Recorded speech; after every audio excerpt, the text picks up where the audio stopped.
अस्सलाम वालेकुम student, my name is Aqeel Ahmad. Allama Iqbal open university का कोर्स कोड नंबर 387 जो इसके हमारे लेक्चर चल रहे हैं। आज हम यूनिट नंबर 3 का सेक्शन 3 जो है आपको नज़र आ रहा है, सेक्शन 3 यूनिट 3 का राइटिंग इनफॉर्मल लेटर्स। इसी तरह फॉर्मल लेटर के हवाले से यूनिट 3 है, यूनिट नंबर 4 का सेक्शन 3 फॉर्मल लेटर के हवाले से, रस्मी खतूत के हवाले से, और यूनिट नंबर 3 का सी राइटिंग इनफॉर्मल लेटर्स यानी गैर रस्मी खतूत के हवाले से। आज हम इम्तहान में बहुत इंपॉर्टेंट होता है रस्मी या गैर रस्मी खतूत का आने का। अगर आता है तो आप कैसे लिखेंगे, आपको पता होना चाहिए। ये ख़त लिखते वक्त जो है क्या कहाँ पर क्या क्या चीज़ें लिखी जाती हैं और ये ख़त किन को लिखे जाते हैं, इनके बारे में आपको अच्छी तरह पता होना चाहिए। हम आज आपको यही बताएंगे और एक आप खुद से अपने पास से एक ख़त लिख के इनफॉर्मल स्टाइल में कैसे लिखा जाता है ख़त, वो आपके सामने आपको दिखाएंगे। अभी आपकी किताब पढ़ रहे हैं, सुने किताब को आप देखते हैं। राइटिंग इनफॉर्मल लेटर, ठीक है, गैर रस्मी खतूत का लिखना, रस्मी खतूत का लिखना। In nearly every walk of life, तकरीबन ज़िंदगी के हर शोबा ज़िंदगी में, and at almost every age, तकरीबन हर उम्र में, one is required to write a letter, एक शख्स को खत लिखना पड़ता है। वेदर इट इज़ पर्सनल, आया वो ज़ाती ख़त हो या इम्पर्सनल गैर ज़ाती ख़त हो, इनफॉर्मल रस्मी हो और इनफॉर्मल गैर रस्मी हो और फॉर्मल रस्मी हो, ठीक है। फ्रेंडली खतूत हो और प्रोफेशनल, या तो आप किसी दोस्त को लिखेंगे या किसी पेशे वराना इदारे को या किसी शख्स को लिखेंगे, पेशे को। ये हमारी ज़िंदगी में हमारा वास्ता पड़ता है, हमें ख़त लिखना पड़ते हैं, ठीक है, अपने दोस्तों को लिखना पड़ते हैं। अब हम बात कर रहे हैं इनफॉर्मल लेटर की। तो इनफॉर्मल लेटर ऐसे खतूत होते हैं जो हम अपने दोस्तों को लिखते हैं जिनसे हमारी अच्छी दोस्ती होती है, जो हमारे बहुत करीब क्लोज़ फ्रेंड होते हैं, जिनसे हम जो है कोई अदब एहतराम की ज़रूरत नहीं होती, बस ऐसे ही डायरेक्ट बात कर देते हैं, किसी चीज़ का लिहाज नहीं करते, उनको हम इनफॉर्मल लेटर लिखते हैं। हम अपने वालिदैन से भी इतनी अच्छी अदब एहतराम में बात नहीं करते, उनको भी हम ख़त लिख देते हैं, ख़त लिखते हैं, ठीक है। पेरेंट्स को ख़त लिखे जाते हैं, पेरेंट्स बच्चों को लिखते हैं ख़त, जो है दूर दराज इलाकों में रहते हैं तो वहाँ से बच्चों को, कोई यूनिवर्सिटी में पढ़ रहा है तो पेरेंट बच्चों को लिखते हैं, यूनिवर्सिटी से बच्चा अब वालिदैन को लिखता है। इसी तरह और भी रिलेशन कायम करने के लिए आपस में वो ख़तूत लिखे जाते हैं। किसी ने आपको तोहफ़ा दिया है तो तोहफ़े का जवाब देने के लिए, शुक्रिया का नोट लिखने के लिए भी ख़त लिखे जाते हैं। कोई आपकी सालगिरह की मुबारकबाद देना चाहता है तो इनफॉर्मल लेटर लिखे जाते हैं। किसी की कामयाबी पर आप जो है मुबारकबाद देना चाहते हैं तो इनफॉर्मल लेटर लिखे जाते हैं। समझ गए इनफॉर्मल लेटर कहाँ लिखे जाते हैं। इनफॉर्मल लेटर के अंदर हम जो है अदब एहतराम का जो ख़तों के अंदर होता है उससे परहेज़ करते हैं, वो ज़्यादा मेंशन नहीं करते, और जो है हम डायरेक्टली अपने उस, चूँकि जिसको हम लिख रहा होता है वो हमारा बहुत करीबी होता है, वो इन चीज़ों को फ़ील नहीं करता है, तो उसको हम अच्छी तरह जानते हैं, तो हम बस जो बात हमारी शुरू होती है ज़बान पे आती है हम उसको लिखते चले जाते हैं। वो इनफॉर्मली ख़तूत के अंदर होता है सारा, ठीक है। अब मैं आपकी किताब से बता रहा हूँ, ऐसे तो मैंने आपको बताया। और फॉर्मल ख़तूत वो ख़तूत होते हैं जिसमें लिखने वाला और जिसको लिखा जा रहा है, जो पढ़ने वाला है ख़त, दोनों एक दूसरे के साथ चूँकि पहले से इतने करीबी ताल्लुकात नहीं रखते, और जो भी काम कर रहे होते हैं वो अपने प्रोफेशन के हिसाब से बात कर रहे होते हैं ख़त के अंदर, इसलिए अदब व एहतराम को रखा जाता है और उसको बाकायदा चुनाव करके अल्फाज का चुनाव किया जाता है, और सामने वाले को देखा जाता है वो कैसा आदमी है, उसके मुताबिक अल्फाज का चुनाव करके अल्फाज लिखे जाते हैं। और उसमें एक वो इसलिए रस्मी खतूत होता है, रस्म रवाज को जो है उस खतूत के जो होते हैं रस्म रवाज उनको फॉलो किया जाता है, ठीक है। और जितने भी फॉर्मल लेटर होते हैं वो बिज़नेस लेटर्स, प्रोफेशनल खतूत होते हैं, बिज़नेस लेटर्स होते हैं, ठीक है। कारोबारी इदारों को लिखे जाते हैं, जॉब एप्लीकेशन, जहाँ भी हम जॉब हासिल करने के लिए एप्लीकेशन लिखते हैं तो भी हम फॉर्मल लेटर लिखते हैं। हम अगर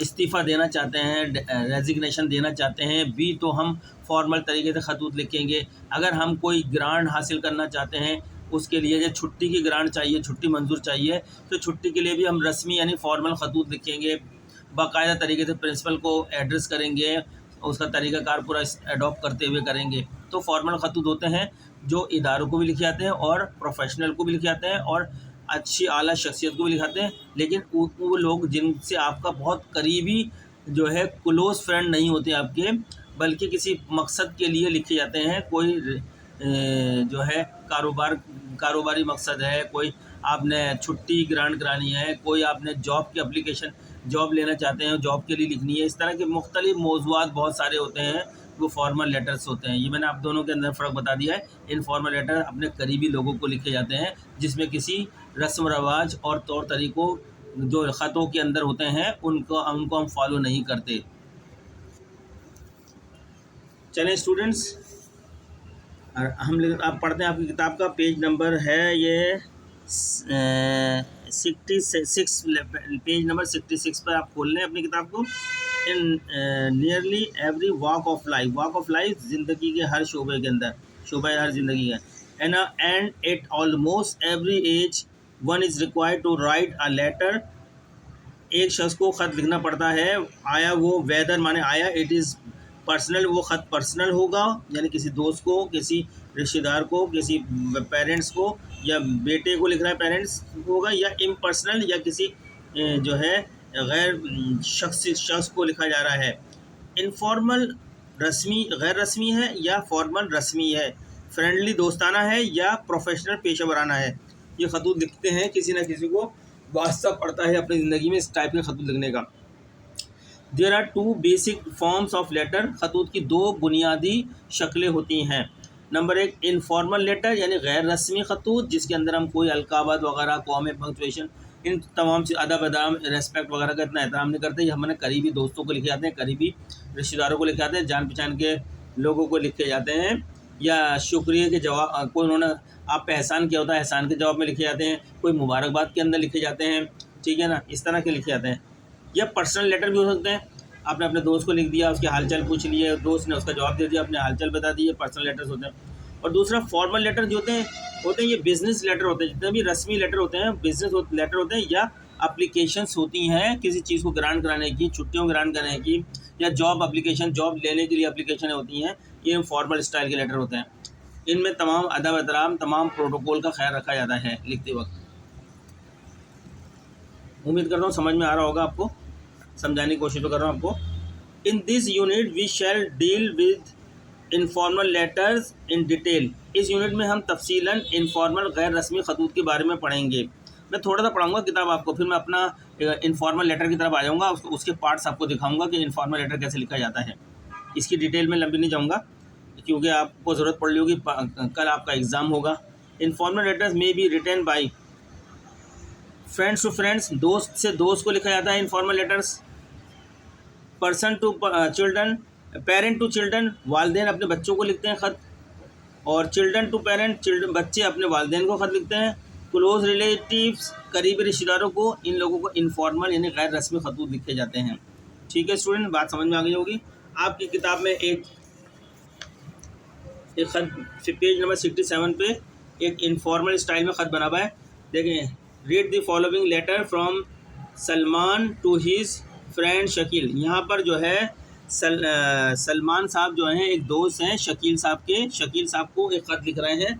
तो जब भी ये ख़त लिखा जाएगा तो लिखने वाले कौन है? सलमान साहब हैं। तो सलमान, ये राइट साइड को A4 पेज के राइट साइड के पर इधर बिल्कुल जाइएगा, वहाँ सलमान साहब लिखने वाले, उनके घर का पता होगा, वो अपने घर का पता यहाँ लिखेंगे। जैसे इसमें लिखा है house number 42, scheme number, street number 130 और इस्लामाबाद। उस जैसे आप अपना पता लिखेगा, जो ख़त लिख रहा है, यानी यहाँ पे ख़त लिख रहा है सलमान, किसको लिख रहा है? शकील को, अपने फ्रेंड को, ठीक है, कोई हालचाल वगैरह मालूम करने के लिए, किसी चीज़ की इन्फॉर्मेशन के लिख रहा है। उसके फ़ौरन एक लाइन छोड़ के नीचे लिखेंगे, बिल्कुल उसके नीचे तारीख़, जिस तारीख़ को वो ख़त लिख रहा है वो तारीख़ लिखी जाएगी। यहाँ फुल स्टॉप हो जाएगा, यहाँ हर लाइन के अंदर कॉमे लिखे जाएंगे।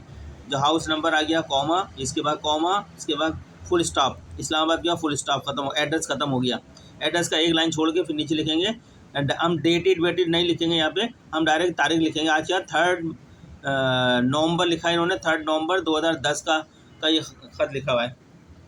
लिखने वाले ने इस तारीख को लिखा है 3 नवंबर 2010। लिखने वाला कौन है? सलमान, ठीक है। उसके बाद फिर हम सैल्यूटेशन की तरफ आ जाएंगे। ये सैल्यूटेशन है, यानी मुखातिब करेंगे उसको। क्योंकि अगर ये फॉर्मल लेटर होता तो फिर डियर सर और रेस्पेक्टेड सर वगैरह अल्फाज इस्तेमाल करते। क्योंकि ये इनफॉर्मल है, ये रस्मी ख़त नहीं है, अदब एहतराम इतना नहीं करेंगे, डायरेक्ट बोलेगा हेलो शाहिद। इन्होंने कहा हेलो शाहिद और कॉमा लगा दिया यहाँ पे। बिल्कुल पेज के एक मार्जिन से शुरू करेंगे, यहाँ पे एक मार्जिन से, ये एक स्टाइल से मार्जिन से सारा पूरा पेपर लेटर चलेगा एंड तक। हेलो शाहिद कॉमा, फिर एक लाइन छोड़ी, फिर उसके बाद शुरू करेंगे। ये जो पहला पैराग्राफ होता है इसको बोलते हैं beginning paragraph, opening paragraph. Opening paragraph या बिगिनिंग पैराग्राफ में हम मुख्तलिफ अंदाज से बयान करते हैं, हर लिखने वाला अपने स्टाइल से लिखता है। 2 लाइन का भी हो सकता है, 1 लाइन का भी होता है, बड़ा भी हो सकता है। आप इसके अंदर बात करेंगे उसको पहले, सबसे पहले उससे उसकी अपनी खैरियत बताएंगे, उसकी खैरियत पूछेंगे और उसको हवाला भी देंगे कि हमने इससे पहले जो बात करी थी, जब करी थी, आज की बात में और उस बात में इतना टाइम गुजर चुका है हमारा, और इस दौरान में हमारी आपस में बात नहीं हुई। आज मुझे आपकी याद आ रही थी, मैंने इसलिए आपको ख़त लिखा कि आपकी खैरियत मालूम करूं आपके बारे में। और कोई अगर 3 महीने पहले या 4 महीने पहले बात हुई थी और उसमें कोई उसने कोई वाक़या का जिक्र किया था कि ये करने जा रहे हैं, तो उसको भी टच कर लिया जाता है कि आपने कहा था कि भाई ये काम आप करने जा रहे हैं, मुझे बताओ कि अब वो काम हुआ है या नहीं हुआ, या अभी तक उसी के अंदर हैं, तो मुझे इसकी पूरी डिटेल दो। ये पहला पैराग्राफ हमेशा इसी तरीके से शुरू किया जाता है। आप उसमें खैरियत वगैरह पूछते हैं और जो है अपनी पुरानी बात का जिक्र करते हैं, ठीक है। इसका स्टाइल करने का, ये लिखने के स्टाइल अलग अलग तरीके होते हैं। इसमें कोई फॉर्मल स्टाइल नहीं होता है, कोई रस्मी तरीका नहीं होता है। आप जिस तरह चाहें उसको लिखने की स्टाइल करें, पर ग्रामेटिकली दुरुस्त होनी चाहिए। आप जब भी अंग्रेज़ी लिखें, कोई ख़त लिखें, तो उसको ग्रामेटिकली पढ़ने वाले को आसानी से समझ में आए आपका मैसेज। तो ये पहला पैराग्राफ जो है ये ओपनिंग पैराग्राफ है इस ख़त का। It is a long time since I heard from you. आपसे बात किए हुए काफ़ी तवील अरसा हो गया है, ये चल रहा है। And I am been to know how you, और मैं आपके बारे में जानना चाहता हूँ। गेटिंग ऑन, और क्या हो रहा है आजकल। ये इस तरह ख़त चल रहा है, ठीक है ना। पहले मैं आपको बताना चाह रहा हूँ, तो आप जो भी लिखेंगे उसके बाद अपने अल्फाज में लिखेंगे। ये ओपनिंग पैराग्राफ होता है स्टार्ट करने का। इसके बाद इस लेटर का जो बाकी पार्ट होता है वो ये चलता है बॉडी ऑफ लेटर जिसको कहते हैं। आप इसके अंदर अब किस मकसद के लिए लेटर लिख रहे हैं वो मकसद बयान करेंगे, या कोई क्वेश्चन करना चाहते हैं, कोई मालूमात लेना चाहते हैं, कोई मालूमात शेयर करना चाहते हैं, वो यहाँ इस सेकंड पैराग्राफ के अंदर लिखेंगे। थर्ड जो पैराग्राफ होगा ये आपका जो है ये आपका कंक्लूडिंग पैरा होगा। ये सारे जो कंक्लूडिंग पैरा होंगे, ये सारे, ये चौथा पैरा भी कंक्लूडिंग, ये आपका पार्ट ऑफ द इसका लेटर का चल रहा है, पूरी बॉडी ऑफ द लेटर चल रही है। ये कंक्लूडिंग पैरा है और ये आपका जो है क्लोजिंग है, गुड बाय। क्लोजिंग जो है आपने गुड बाय से करी है, और उसके बाद आपके सिग्नेचर होगा और उसके बाद लिखने वाले का नाम आ जाएगा, ठीक है। तो स्टूडेंट समझ में आ गया होगा आपको ये इनफॉर्मल लेटर कैसे। अब मैंने अपना एक ख़त लिखा है, खुद से अपने पास से कुछ इन्फॉर्मेशन अपने पास से जो है फ़र्ज़ी इन्फॉर्मेशन ली है। फ़र्ज़ी इन्फॉर्मेशन के ऊपर मैंने एक इनफॉर्मल लेटर लिखा है जो आपके सामने अभी रखता हूँ। कैसे लिखा जाएगा, तो किताब का था।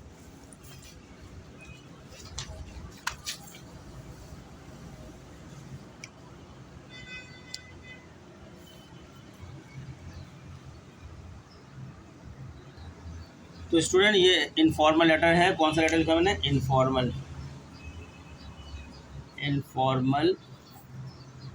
लेटर। इसको लेंगे गैर रस्मी खत, ठीक है। हमारा कोर्स कोड नंबर है 387 चल रहा है। यूनिट कौन सा है ये, 3 सेक्शन सी, यूनिट 3 है ये, सेक्शन 3 है इनफॉर्मल लेटर का। आपकी किताब का पेज नंबर आपका 66 के ऊपर पेज नंबर 66 है। चलें जी, इनफॉर्मल लेटर के लिए सबसे पहले जो ख़त लिख रहा है किसी दोस्त को, ये ख़त लिख रहा है एक शख्स जो है अपने दोस्त को ख़त लिख रहा है, और लिखने वाले का नाम है अंजुम। लिखने वाले का नाम क्या है, अंजुम है। और किसको लिखा जा रहा है, बाबर को लिखा जा रहा है ख़त। तो यह अंजुम जो लिखने वाला है वो अपना, मैंने लिखा है सेंडर्स एड्रेस। ये जो लाल में लिख रहा हूँ ये आप इम्तान में मत लिखिएगा, ये आपको बताने के लिए लिख रहा हूँ कि ये जो मैं ब्लू में लिखा है ये इम्तान में लिखिएगा। ये सेंडर यानी लिखने वाले का यानी भेजने वाले का जो ख़त भेज रहा है उसका पता है, अपना ज़ाती पता है उसका, वो अपना ख़त पता लिख रहा है, जिस पर जवाब मांग रहा है वो इस पर जवाब आएगा उसके दोस्त का। ठीक है, हर जब भी आप इन्फॉर्मल लेटर लिखेंगे यहाँ पे राइट साइड पे जाएंगे और यहाँ पर इसको नॉर्मली लेफ़्ट साइड पे भी लोग लिखते हैं, अगर आप लेफ़्ट को भी लिखना चाहेंगे तो बुरा नहीं होगा, लेकिन ये कि आपकी किताब में राइट साइड को लिखा है तो आप राइट साइड को ही फॉलो करें। पहले सबसे पहले मकान नंबर लिख दिया आपने, मैंने एक फ़र्ज़ी मकान नंबर ले लिया है KB430, कॉमा लगाएंगे फ़ौरन। फिर आप उसका जो है रोड देखेंगे कौन से रोड पर रहता है, कोई भी रोड, कासिम रज़ा रोड मैंने ये फ़र्ज़ी रोड बना दिया है। ठीक है, फिर आप देखेंगे सेक्टर या ब्लॉक, हर इलाके का सेक्टर ब्लॉक कौन सा इलाका है वो लिखा जाएगा। इलाका मैंने यहाँ इलाका नहीं लिखा क्योंकि फ़र्ज़ी है। सेक्टर 14B लिख दिया कॉमा। ठीक है, और कौन सा और जो शहर कौन सा है उसका आखिरी लिखा है, मैं लाहौर लिख दिया यहाँ पे। आप कोई भी लिख सकते हैं, पिंडी लिख सकते हैं, इस्लामाबाद लिखते हैं, कोई भी इम्तिहान में फ़र्ज़ी एड्रेस बना के यहाँ पे लिख सकते हैं, लेकिन एड्रेस आपका ऐसा होना चाहिए पूरा बने, इससे बने। मैंने इसलिए लिखा कि किसी पर्टिकुलर शख्स का लेटर एड्रेस ना बन जाए, इसलिए आगे पीछे करके ऐसी उल्टी सी वो बनाए अपने पास से, ठीक, आपको समझाने के लिए। तो इसको कहते हैं सेंडर्स एड्रेस, यानी ख़त जो लिख रहा है उसका पता। आप हमेशा यहाँ पता लिखेंगे, ये आप याद कर लें, फॉर्मेट बहुत काम आएगा मेरे को, आपके कल इम्तिहान के अंदर अगर लेटर आ गया तो काम आएगा। फिर उसकी एक लाइन छोड़ने के बाद उसी मार्जिन से आप तारीख लिखेंगे, जैसे कल आपके पेपर की तारीख 24 सितंबर है तो आप 24 जिस दिन आपका पेपर है उसी दिन की तारीख लिख दिएगा, 24 सितंबर कॉमा लगाएंगे 2024 फुल स्टॉप। ठीक है, इसको कहते हैं डेट। ये डेट पोर्शन होता है लेटर का, इन्फॉर्मल लेटर का। पहले सेंडर्स एड्रेस, फिर पोर्शन आ गया डेट का। अब हम चलते हैं सैल्यूटेशन का पोर्शन। सैल्यूटेशन में मुख्तलिफ, hello Babar, hi Babar, my lovely Babar, आप किसी भी अंदाज से मुखातिब कर सकते हैं, क्योंकि आपका करीबी दोस्त है, वो इन चीज़ों को बुरा नहीं मानेगा। ये फॉर्मल स्ट्राइक लेटर नहीं है, इनफॉर्मल है। और एक कॉमा डाल देंगे, फिर एक लाइन छोड़ के फिर आप खत शुरू करेंगे। ये जो हम पहला पैरा लिखेंगे ये हमारा बिगनिंग पैरा या स्टार्टिंग पैरा होता है।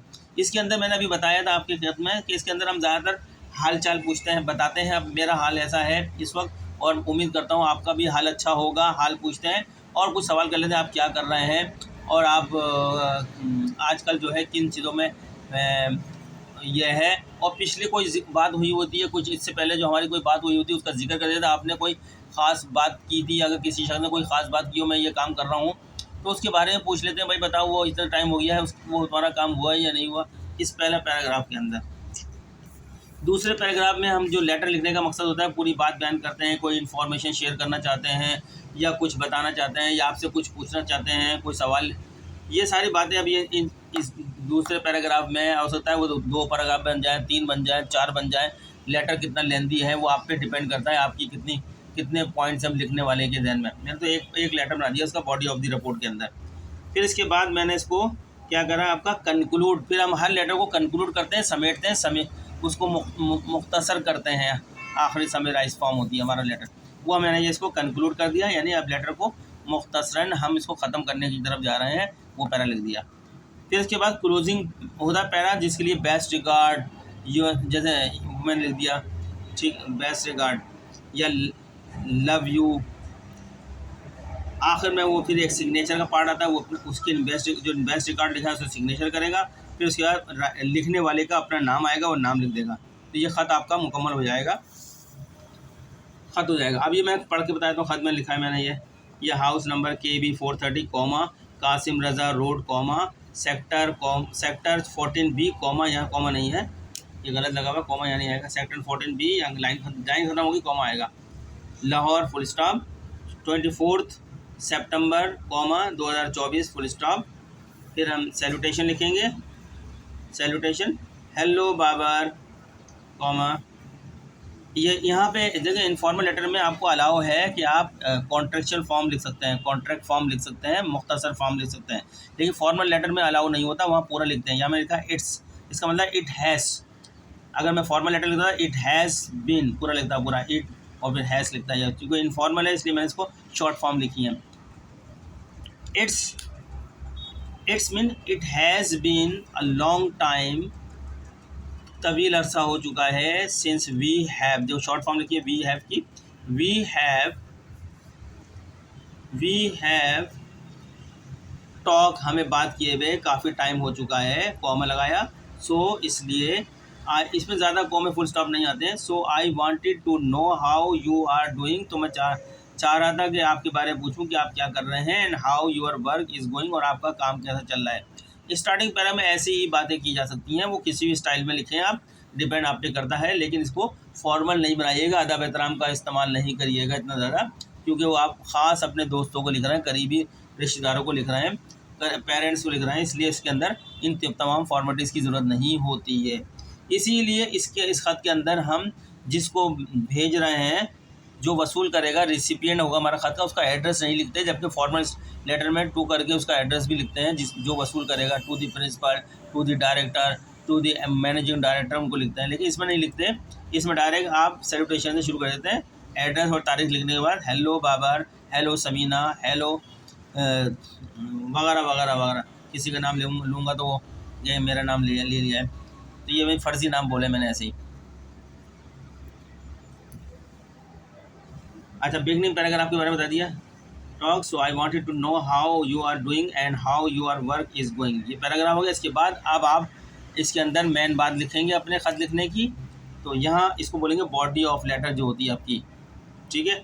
The last time we talk, पिछली दफ़ा हमने बात की थी, यू टोल्ड मी दैट, आपने मुझे बताया था कि your family was looking for a bride, आपकी फैमिली आपके लिए दुल्हन तलाश कर रही है, फॉर यू, आपके लिए, and they wanted to get you married, और वो चाहते हैं कि आपकी शादी करा दें।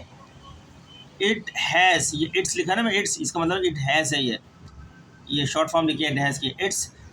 It has been 3 months since we last spoke, हमें लास्ट बात किए हुए इस मामले को 3 महीने हो चुके हैं, सो कॉमा, इसलिए, टेल मी, मुझे बताइए, comma, has your match been finalise, क्या आपका मैच जो है फाइनलाइज हो गया, यानी क्या आपको आपकी दुल्हन मिल गई, कोई डिसाइड हो गया किसी से शादी करने के लिए, क्वेश्चन मार्क लगा दिया आपने, यही जानने के लिए आप ये ख़त लिख रहे हैं।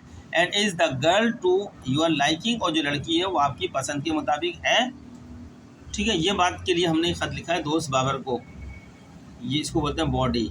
अब हम इसको समेटने जा रहे हैं, कंक्लूड करने जा रहे हैं, इसका जो अख्तिताम करने जा रहे हैं, इसको समराइज फॉर्म में समेट रहे हैं।